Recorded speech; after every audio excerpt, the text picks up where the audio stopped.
What my journey honestly looks like now is like believing in myself and being consistent when it's hard. As a business owner, nobody's going to do anything for you. You have to do it yourself.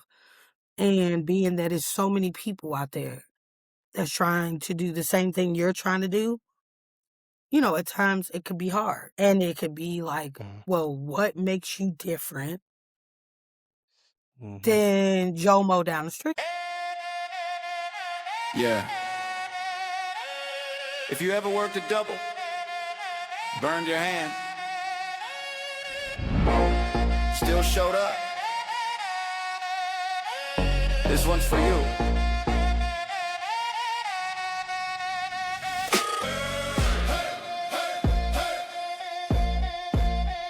This ain't just a podcast. It's the culture. It's the people. It's the industry. Real chefs talk.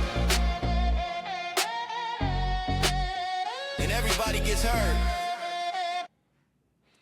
What's going on, y'all? Welcome to Real Chef Talk. Today's guest is someone who's been in the hospitality industry for over 20 years. She's a Chicago native.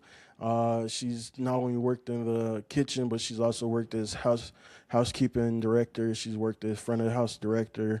And she's just really multiverse and talented in all areas of hospitality.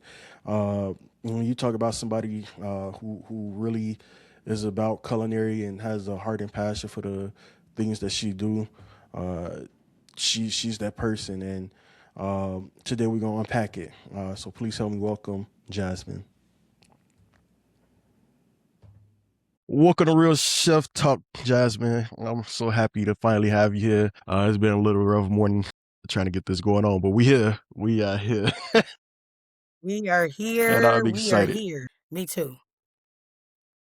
For real, I And am. we've I'm been trying really to get this, excited. because we've been trying to get this interview going for how long now? I don't even know. Man, It's yeah. We're here, so let's have a conversation. I wanna get started. Tell me a little bit about yourself, how you got started in the industry and where you come from. Yeah. So a little bit about myself. I started cooking professionally, we'll say professionally, in Mm-hmm. 2008. I started in the United States military, so I was in the Navy. I was a Navy cook. They call Navy cooks culinary specialists. So that's where my professional career started. And then after that, honestly, I did a lot of. What was it like in the Navy? I'm curious to know. What's the difference? What's the biggest difference between the Navy cooking and actually working in the actual kitchen? Is there any difference at all? Honestly, I feel like there is a little bit of a difference. In the Navy, it's very strict in the Navy, right? So you have to follow recipes. I mean, if a recipe tells you that this is what it calls for and you add salt or you add garlic powder or something that the recipe doesn't call for, honestly, that could be held as a offense where you could get in trouble for that, right? So you had to be very strict by the recipe. You got to remember it's a different atmosphere though. Like if when you're cooking, because usually when you cook, if something that you do wrong or if you get somebody sick or, that's some military personnel that you are taking out of the Yeah, game. So it's, yeah. it's, it's definitely different than what you see when I started hitting like restaurants. Like it's more strict, but in a way, it's all cooking. And in Mm, the Navy, it was a big morale booster for the crew. Making sure that we hit those recipes. It was good for the crew because think about it: you out there, you on deployment or whatever. yeah. This meal really brings comfort to your soul. So, yeah, being in the military and being in the kitchen is definitely different than being in a like where we are now in this Yeah. commercial kitchen. People just choose to eat here. They really didn't have a choice. So it taught me a lot of structure. That's why I know that I'm a chef and I've been a chef for many years, but I'm very strict about pulling recipes. It don't matter Yeah. how many times I've made something. I'm always gonna pull the recipe. It was just Yeah, something that's where because that comes from. It comes from the military. Yeah, recipes it is what comes make from the military. is what keep everything consistent. And that's one thing I could say is recipes keep everything consistent. And I think a lot of restaurants fail because of the quality of the food. People come in and they want quality, and when you not you let's use for example Harold's. Harold's Mhm. is a really big concept out here, and everybody love Harold's Chicken, but they'll tell you, "Oh no, you got to go to the Harold's on 87 in the Dan No, because Ryan, that's the to get best the good one. chicken." That's the best one. Yeah, because I worked at that one. That's the best one. I promise you, I worked at that one. They probably don't remember me, but I remember them. I didn't work there a long time, but I didn't probably work there every chicken uh, spot. You're right. Go ahead. I'm sorry. I'm just saying that yeah, is the no, best one. you fine, but it's just crazy, to think like that. Like everywhere you go, you should have consistency. I shouldn't have to go to 87 to get the best chicken. I should be able to go to the Right. one on 63rd and get the same exact chicken and still be flavorful and everything like that. So Yeah. I really do agree with the standardized recipe, because if you don't have a standardized recipe, then you're bound to fail. And Yeah. not even, I'm not gonna say you're bound to fail, but you definitely bound to not keep loyal customers. Like, you'll find some here and there, but you won't get a lot that's always coming in, because That's they're gonna be like, man, this place ain't never That's why I consistent. be telling you to put them green onions on that mac and cheese. No, but seriously, honestly, yes. Standardized recipes is if you ask me, that's one of the hardest things to do in a kitchen setting is to create consistency. You know what I mean? And I feel like the Yeah. military did that well. I think if you view Hmm. as a chef, because you were appointed Hmm. that, you know what I mean, as you as a chef, Yeah. if you knew you was gonna go to jail or something Hmm. bad was gonna happen to you because you didn't follow this Yeah. recipe, I think you might handle it a little differently. So I think that's what the military provided me with was that discipline of like, we can't do whatever we want to do, and this is how we do consistency. Yeah, all that, like what I want to do, what I feel like doing, it didn't really exist for me in the military. So I carried that on when I went into the restaurant business. So that's why I'm really big Yeah. on certain things. Yeah. So how would you say, you sort of talked about a little bit of ways how how the military helped you in the kitchen, but what's one of the biggest takeaways besides organization? What's one of your biggest takeaways you will say that you use now in the kitchen in today's culinary world? I think one of my biggest consistencies that I took away from the military would have to be just discipline. So growing up, I was kind of like a troubled teen. Not kinda, I was a troubled teen. Like, once I Mhm. hit high school, being in Chicago, being somebody from Chicago, going to Dunbar, like, Yeah. I just really took my mom for a loop, right? And I think Hmm. I've always been a good person though, you know what I mean? Like, Yeah. but I feel like when I went to the military and I went to that kitchen, the kitchen showed me discipline. It also made me feel like I belonged, right? Hmm. Because, like, let's be honest, in the kitchen, it's a bunch of misfits in the kitchen.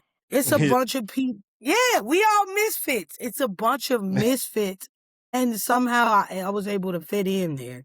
I kind of had a Yeah. bad girl attitude, and the kitchen just accepted me and it loved me. So, what I would say, what with the military, what it honestly showed me was discipline. And working with you, I know we work together. We got a path. That's why I am the way I am. I know you understand that, Yeah. and you kind of just be like, Yeah. that's just. Hopefully, you understand that's just who I am. No, I I'm definitely never understand it, gonna change. and I'm I never love gonna working with you. change, Darius. I'm never gonna change. I love that about you. Like, one thing that I really appreciate about you is, like, no matter what level you, whether you're a chef or a line cook, you do everything the same way. You constantly want to make sure you're putting out good food for the people. I know for a fact, a lot of people don't have that same mentality where they want to put out good food. Like me, I know for the most part, I always try to put out really good. I always put out good food. Let me not say I always put out good food, but sometimes uh the way that it's presented, it matters how you present your food to people. Even though in today's world, as we know as well, a lot of people they They don't. don't know. They don't care. And it makes me feel like, what are we doing here, Darius? They don't care sometimes as much as they say they care. You know what I mean? But Yeah, yeah, eh, for yeah, and me, I realized that. yeah, they don't. I realized And that a and lot of they be people are and just I coming and, for They're coming for an experience. The way we right present that experience to them is is by important. giving them good food, giving them good food, good quality food, and I love. But speaking on that, what do you think is one of your biggest challenges in the kitchen? Um, in today's culinary world, what do you think is one of the biggest challenges for the kitchen? For me, one of the biggest challenges is, just working with people who are culinary inspired. I don't know. I don't know. It's just like, coming up. And I know how crazy it might sound because, these people we grew up to figure out, hey, maybe they not as great, but like I'm a person and I'm a kid that grew up watching like Rachel Ray and Food Hmm. Network, Bobby Flay, Guy. What was the guy, Yeah. the science guy that had the science when you put it Alton Brown. You know what I mean? Like, Uh, I will watch those things. Do you know about yeah. Alton Brown? I So don't know about Alton Brown. My favorite person is Chef Morimoto. Like, Chef Morimoto, like Iron Chef.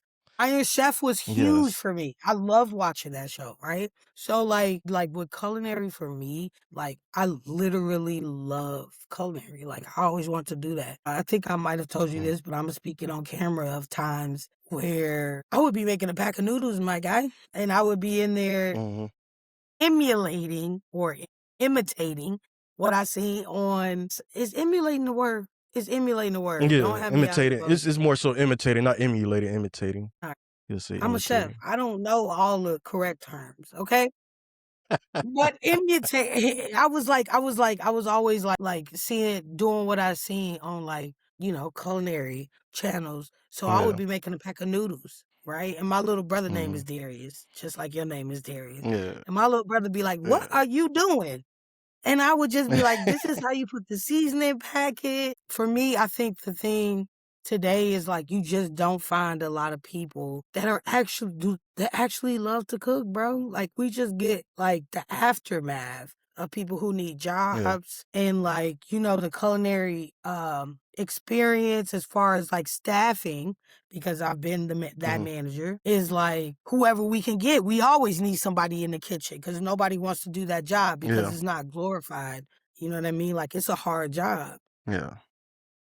But so I just think personally, like it's just a lot of people in the industry right now that don't care and it make me real sad because this is something that I actually love to do, so I find that disheartening, honestly. Yeah. No, But it is disheartening. It is very yeah, disheartening because I feel like COVID had a big part to play in why a lot of people have left the industry and why a lot of people sort of stepped away because I remember when COVID hit, I didn't know what I was going to do. It's hard to feel that you're not essential, that you're not an essential worker. It's like, what does that mean that I'm not you feel like everybody has an essential role, but I know there were some places that did stay open, like the DoubleTree Hotel. I know they stayed open during COVID, because they still had people coming in, so it was almost a matter of where you worked at. But for me, I was just like, I'm done with the culinary industry, but this is all I yeah, know. So it was hard to leave, like, I remember when I went to go be security, I got hired and people were telling me, they was like, well, security ain't all that, if somebody don't show up for their post, you gotta stay because you can't leave a post abandoned. And I'm like, man, I just rather stay in the kitchen than, put my hours there because, right. I know at least if somebody don't show, I technically really don't have to stay. So I end up staying in the kitchen. And I think that's for me, one of my goals is to really help people find the love again for culinary, find a passion for cooking, and hopefully change the culture in our industry because the culture can be toxic, as you know. The culture, I'm sorry, but the culture now, and I don't mean to interrupt, is just so different, right? Because people get Hmm. on TikTok and they make Yeah. a viral dish and Hmm. and that's chefing. People get on the internet and they start selling plates, and that's culinary, right? So I think honestly, like Hmm. when I say food is big, food will always be big because people love to eat. Yeah. But like the heart that it takes to go into a restaurant and prepare meals for people that they are satisfied with, that they love, you know what I mean? Is like it's underrated, Yeah. it's undervalued. Like I feel like a lot of chefs now, if I could even call them chefs, the only way you can be named a chef, let me put this out here, is if you have been appointed to that within your job title, right? So when you graduate culinary Yeah. school, that does not make you a chef, right? Like Right. I have been ordained a chef because I have held that role Exactly. in a professional setting. But I just Yeah. feel like right now, culinary is still big. It's huge. It's huge. It'll never change. People love to eat, but like, it's just not a lot of people out here got a lot of heart. You know, when you got that rail of tickets, and Yeah. you know what I'm talking. I know you Yeah. know what I'm talking about. You got that rail of Yeah. tickets, Yeah. and it's time to show up, right? And it's time to show up. That Yeah. to me is what the definition of a chef is, right? So, Yeah. I don't know. I've It's just like always where you yeah, no, you telling the truth. I mean, I would agree with that as well, but there's a lot of people out there that won't agree with that. But what I truly love about your passion is, and this is where I feel like me and you both segue together, like in a way where we both cross path, because there was a time when we both were in management, working the long hours, putting in the time, making sure that we climb up the ladder to reach our goals, and I feel like we both got to a certain point where once we climbed up the ladder, we was like, okay, what am I doing this for, And we both end up leaving management in order and stepping back into a line cook role to pursue our own dreams and goals. So what was that? What's that like for you right now? What does that process look like for you it's by very hard. stepping away? Like, It's very hard. And I'm gonna be completely transparent and I love everybody. But it's very hard, but I also was very blessed. You know what they say is mm, like, 5 years ago, you work towards where you are now, right? And like mm, what I'm doing now is gonna impact me 5 years later, right? So like me in a corporate setting, I just always gave it my all. I mentored and trained a lot of mm, people. So as a line cook now, my manager is someone that I mentored and trained. Like that's my mm, boy. Like I trained him. Like when he look, it's hard for him to look at me and say anything. I don't know. I don't know because I don't try to make it hard for him, right? Because I support mm, my manager now, but it was just somebody mm, that came up under me, right? So like mm, I have a different experience as a line cook, if I'm gonna be completely honest with you. Like I don't get checked or like it's not a thing of like leveling down because I was his chef. So I'll always be that. mm, Right. Like there's nothing that we can do to change that. But what I have to do, it's harder for me because I gotta like kind of like be quiet. Be mm, quiet about things, be quiet about consistency, be quiet about standards, be quiet about how we're supposed to be doing things. And it bothers me. But it's a part of the journey. Like I'm very blessed in my situation. Like I said, the mm, manager now, that's my little guy. Not like that. He's a grown man. But I met him when he was mm. 19 and he was a dishwasher. I've taught him and been influential in him coming up. So Yeah. it's difficult for me to see if he's taking a wrong path or if he's going down the wrong path.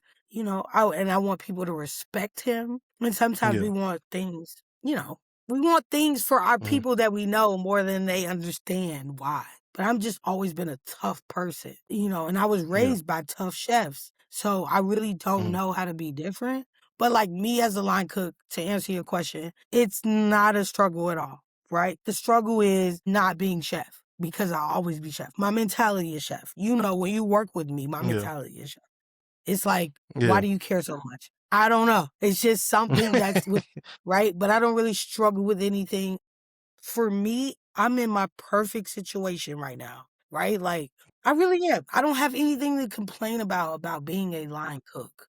Let's I'm talk about still that a, situation though, because yeah. I want to talk about that situation a little bit because you stepped away for a reason, and your reasoning was because you have your own goals in life and you're pursuing currently to open your own food truck. So I want to sort of get into that part of the stepping away from management, because when I stepped away from management, my whole thing was about, okay, I'm ready to go back to school. I'm in school currently full time, and I'm really focusing on me right now because as we both know, working a 9 to 5 or just working, in a kitchen 18 hours, we can only reach a certain level of success. I feel like me and you both together, we sort of reaching for a higher success. We want something more for ourselves than what we've just been doing. So where are you going now that you have stepped down from being management? What are you working towards now that you've stepped away from management? So a little bit backwards. I want to be clear. So when I figured out that that I could do more, it wasn't me, like the typical story. I feel like, oh, I could do more and I can open up a restaurant and I can do that and I'm going to do that. Right? No, that Mhm, wasn't my story. So my story is that I hit a peak in the restaurant era where not only did I do executive chef, but I did restaurant manager and a banquet manager, and I've ran those front of the house operations. And then I went on, right? So you right in the fact of mhm, like I hit that peak. But for me, I hit a peak, and then it was like I had a lot of corporate influence. Like I've always had, like I'm blessed. A lot of like people that believed in me and what I could do and maybe seeing things in me that I didn't see in myself. mhm, I was able to have a lot of more opportunities than your typical chef, so I got into other things. Like once I hit that peak in the restaurant, I was able mhm, to go to uh operations manager where I was running the restaurant and I was running now because I'm in hotel operations is my thing. mhm, So now I'm the front desk manager. And then after the front desk mhm, manager, I did housekeeping manager. And then after I was not just a manager, I was a director of housekeeping. And I want to say that because like a director of a housekeeping manager position that you don't really have experience in housekeeping, that's pretty big. You know what I mean? mhm, But it was just something that was entrusted in me. Right. So with my corporate side, I ended with director of front office and where I was managing a $28 million asset. You know what I mean? Like mhm, downtown Chicago. Like, mhm, so that is what I ultimately walked away from. I didn't walk away from the kitchen, right? I didn't get to executive chef or, restaurant manager and say, oh, you know, I don't want to do this. I can do this on my own, right? So, but I think is there story to be told there because I feel like when I did get so big where it was kind of like not big, but it big in a way of like Jasmine, like you could be a GM of a hotel in 6 months, right? But I was just mhm, unhappy. I was unhappy. I had mhm, lost a lot of passion and I just decided and the company that I was working for, while it is a great company, it's one of those places like, all right, you did good. I want you to do better. mhm. Right. That's the corporate game. Like you did good Yeah. this year, but let me see how you can be better. Right. So Great. I just became unhappy. I just became unhappy and I removed myself from those situations and that was very hard. I am not the type that moves around jobs and like, I have been with the same company for 13, 14 years. You know what I mean? Like I Yeah. don't I'm very consistent. So yeah, I mean for me with the corporate world and like transitioning into being or trying to be a owner, which I'm not trying to be. You see how you gotta talk. You gotta talk right. Yeah. Because I do own a company right now, legally in the state of Yep. Indiana. Yeah, I just had to make that move for myself and get back to something that I love to do. Because while I was good at a lot of things, it just wasn't things that I was happy about. And I don't know if that quite answered Yeah. your question. I hope it did. But like Well, the I corporate guess world, yeah. I guess what I'm asking is so talk I want you to talk about what you're doing now, because yeah. like for me, just as I said, I'm back in school now and my what I'm working towards is to eventually I wanna own my own ghost kitchen, you know? I'm working towards opening my own ghost kitchen and also running my own non-for-profit where, I'm teaching culinary arts, you know?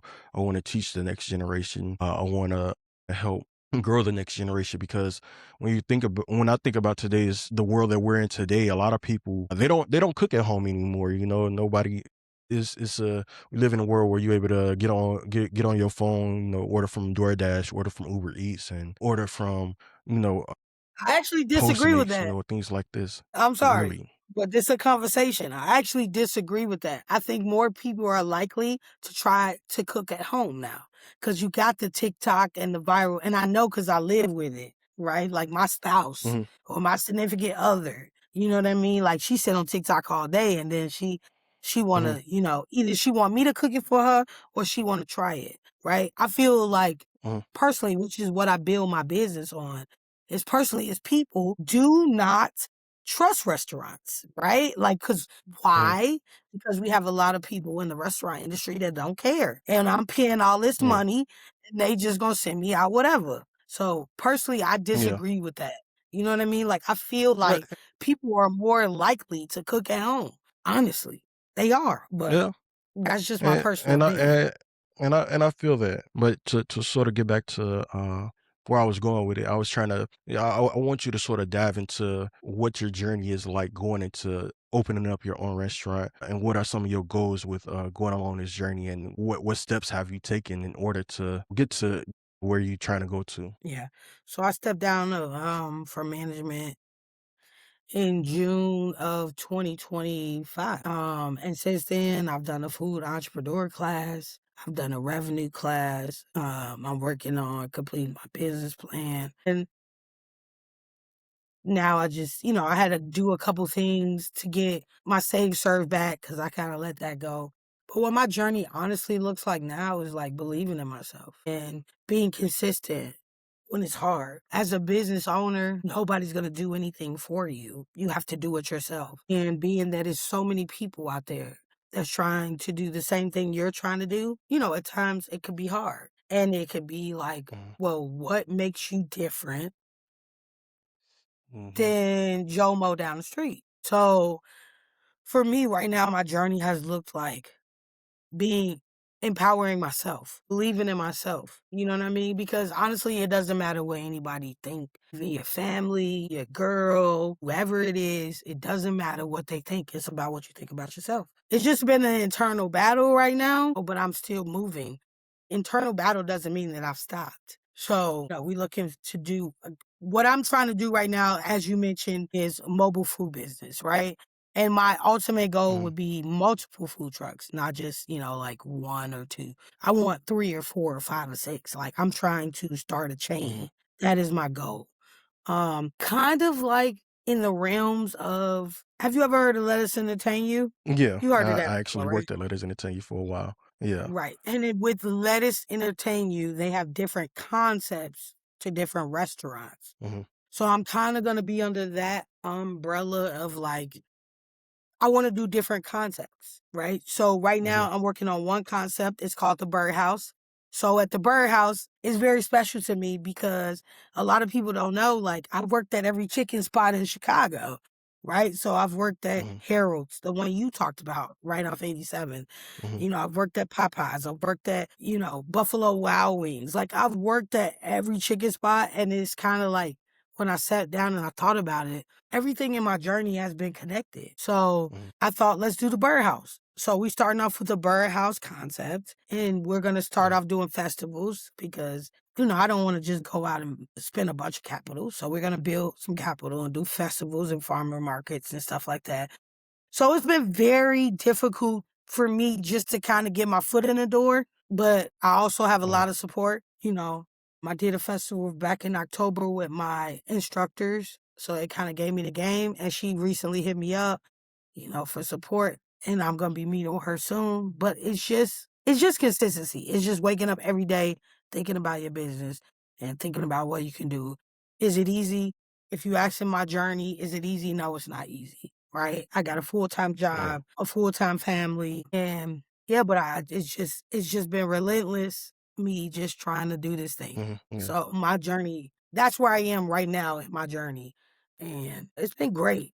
So I want to I want you to sort of dive into what's the process like of learning how to do a business plan, learning how to cost out everything. I mean, not that you're learning how to cost out, but what it's like to cost out, for your own self and things like that. And then down the line, we'll talk a little bit about how you've integrated AI into helping you out in your business plan as well, things like that. Yeah, so I guess in my life though, I was kind of strategic because honestly, it was always a plan to own a Mm, restaurant or to own something. So I took a lot of like learning how to cost things out and learning what it takes me to make this burger and fries. I learned that in the corporate world. right? I think Mm, right now my journey honestly is now learning how to apply for a festival, learning how mm, to get a tent set up that is up to code. When you do these festivals, mm, health inspectors come out and they make sure you have certain things, right? So through my food entrepreneur class, I was able to figure those things out. So like in the journey of learning how to do a business in general for myself, right? In corporate, I'm not gonna lie, mm, I use that as an asset to learn everything that I need to learn about business. So I'm very business savvy going into forming my own business because I was deliberate about that in the corporate world. For myself, the journey, like I said, for myself, what I'm going through right now is just making sure I have all the mm, certifications, making sure you have small things like fire extinguishers, knowing that with the fire extinguisher, you have to go get it certified and it has to work properly, mm, knowing the different specifications for your tent and like how you need to work with your tents. And again, like I can't give you everything because I'm still going through this journey, so I don't know everything, right? yeah. Business insurance is important, right? And Mm, people misunderstand business insurance because they feel like they can just go to Progressive or go to State mm, Farm. But actually, these places would not be the best place for you to go to get these type of insurances. So, I'm very networking. I'm very much so a networking person, though. My grandma always taught me to mhm, be networky. So I am. So I have people that advise me, hey, I got this guy, for insurance and with the business plan. The business plan was something that was new to me. I feel like it's underrated in the culinary industry. I feel like a lot of people are not using business plans, right? We're not doing that. We got some food and we think it's good and we just gonna ride with that. You know mhm, what I mean? And they're not taking the mhm, steps and like actually costing things out. With me, I'm very OCD about my business plan. The only thing right now missing mhm, in my business plan is revenue. And that's because I want to order everything and make it and like actually come up with the cost of my food before I put it in my business mhm. plan. And I know we've had a couple conversations about AI, you know what I mean? You were the person, Yeah. honestly, that Yeah. helped me be okay with AI, bro. Cause like I wasn't okay Yeah, 'cause with AI. I felt like, oh, I'm gonna put my idea in there, they're gonna steal it. And I also felt like it's not you doing the work. If you're going through AI, it's not you doing the work. It's mhm. somebody else doing it for you. And I used to look at you like, Darius, bro, you're not doing the back work. You're not doing it. You're not doing the back work, bro. But that's false, right? You have to tell Yeah. AI what you want and then AI will produce results for you. So I thank you for helping me out with that. And you still really good, way more better than me at it. But I think AI Yeah. is the future and we can do one of two things. Accept it and be great with it or accept it and Yeah. or not accept it and get left behind, right? So Yeah.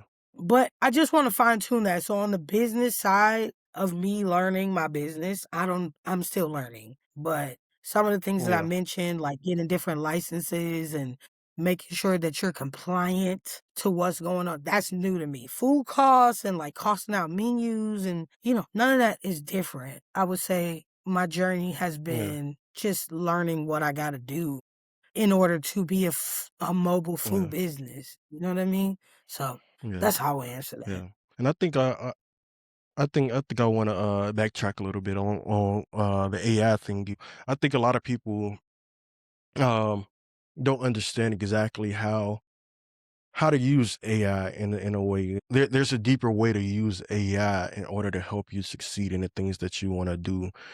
Like there you can always let me say it like this. You should always network. You should always do things on your own. But if you can't if you can't figure something out or you just can't seem to, get a concept and you're stuck, like for example, then I was having a little bit of trouble with my marketing plan because I'm not in marketing at all. So I was watching videos and things like that about how to market to the people that I want to market to. But as I started to put into AI who I wanted to market to. It sort of gave me a plan of how I can actually market to the people that I'm trying to market to and things like that. And it allowed me to take from that and look and see exactly what it's talking about, and also compare it with things that that I'm researching, I've already researched. And I Yeah. really think that that's how people should use AI. It's not so much for you to do everything for you, because it can't do everything for you. It can only do what you ask it to do.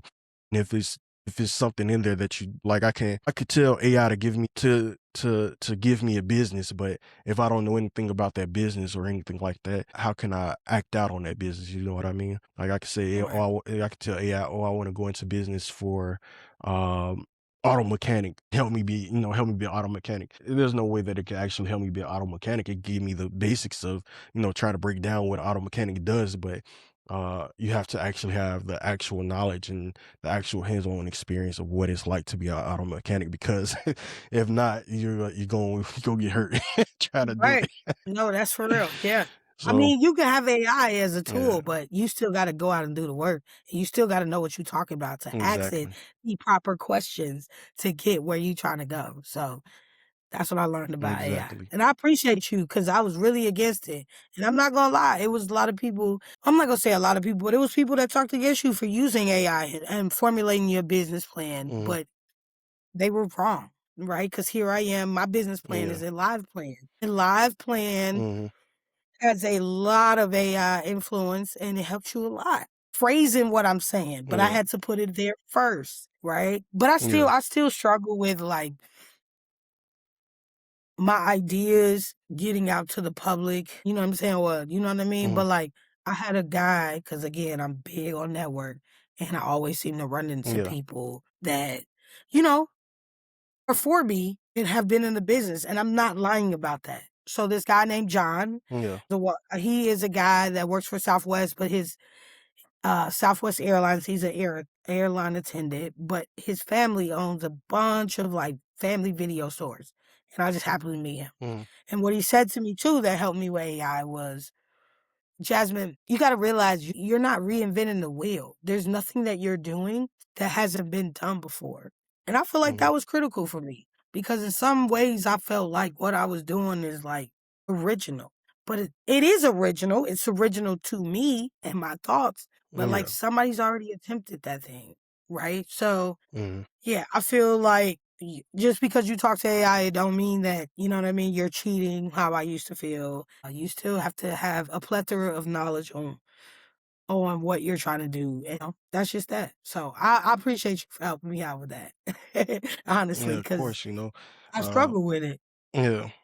Yeah, and I think that's for me. I know that's something of in my legacy. I want to be. I hope that I'm able to be remembered as someone of significance. To somebody. I'm hoping that I'm always able to, when I encounter somebody, that they take away from me. That's just me personally. I like to make sure that there's something always positive, that when I leave or we're not working together, it'd be like, man, this dude, he really helped me out in whatever way. He just or they just enjoy being around me. That's the type of Yeah. There's two things I environment will I try always to take from you. There was two things I will always take from you, Darius. The one thing is the AI thing, and number two, I just told you on the phone before we got on here, is your ability. And no, I mean this though, your ability to not give things that don't matter attention, right? Like I feel Mhm, like you like old Marion when he found out his baby mama was cheating on him. Like he just act like he did not care. That's you. That's you. Like the calmest guy I ever met in my life, bro. Like somebody could be bringing confrontation right to your door, and I've never seen you react any type of way but calm. And I admire that about you because I'm not that, as you know. I kind of got that old chef feel. Like I'm a little crazy, but I'm trying to work on myself. So those are two things Yeah, I'll always take from you. So you already exceeding in that goal yeah, because I got yeah. takeaways from you for sure. Yeah, and for sure, I can say two things that I know I take away from you is your constant passion for the industry. Your passion drives my passion. I'm not gonna sit here and lie.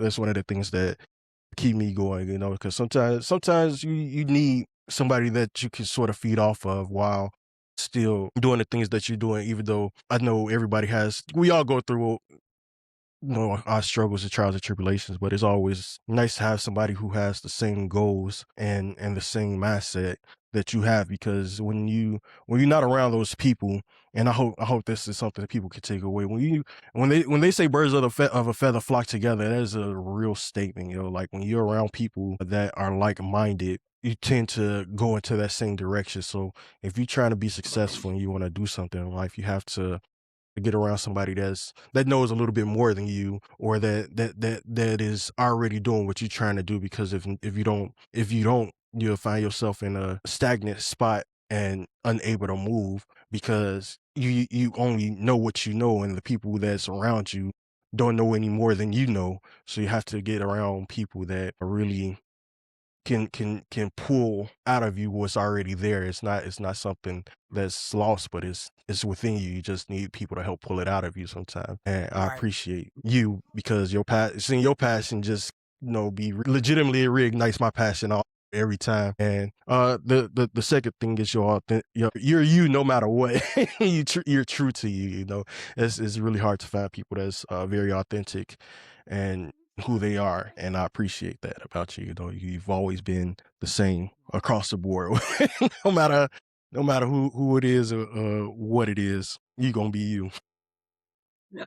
I And I am. love that. I'm gonna be me. You know, I know I'm kind of jumping, and I know I'm kind of jumping off topic, and I know what this is like an interview. But as I've already mentioned to you, like I just want it to be a more of a conversation, because to me, you know what I'm saying? Not like that, not in a derogatory way, but I'm a nobody. I just love culinary, right? So I just want to give you your Yeah, roses as you start this journey, because honestly, there's nobody doing what you're doing right now. And I think it's important to have conversations. You know what I mean? And like, yeah, there's nobody right now talking about what it's like to be chef. So real chefs talk. I'm behind it 100%. I can't wait for you to drop your first episode. And it's just very important, I think, to the culture to see that it's different people out there like me with military background and whoever, whatever else guests you have. yeah, And yeah, I mean, I just yeah. really commend this platform. So I really bless it, and I hope you do well. Appreciate it. I appreciate it.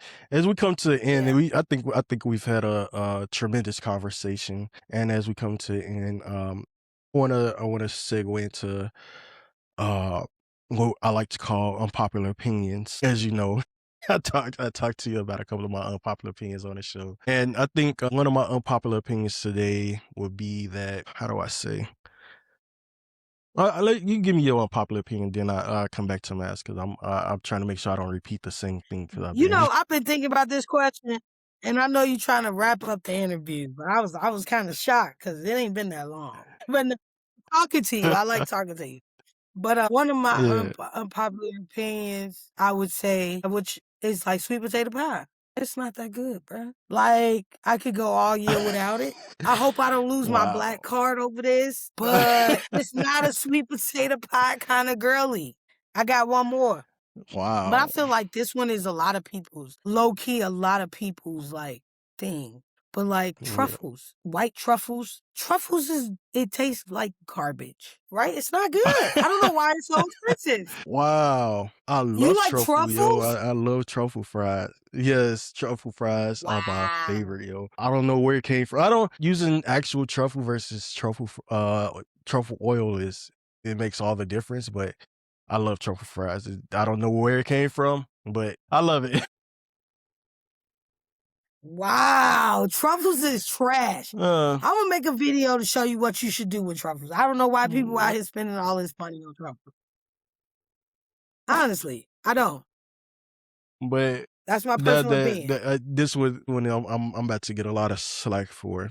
My unpopular opinion is watermelon isn't that good. Watermelon is very trash, yo. I don't understand the hype of watermelon. I don't understand why people give it the attention that they give it, yo. Like it is Did you say it literally was trash. trash? Yes, watermelon is Okay, one of the yeah. most trash Yeah, they fruits about to there fire is. you up.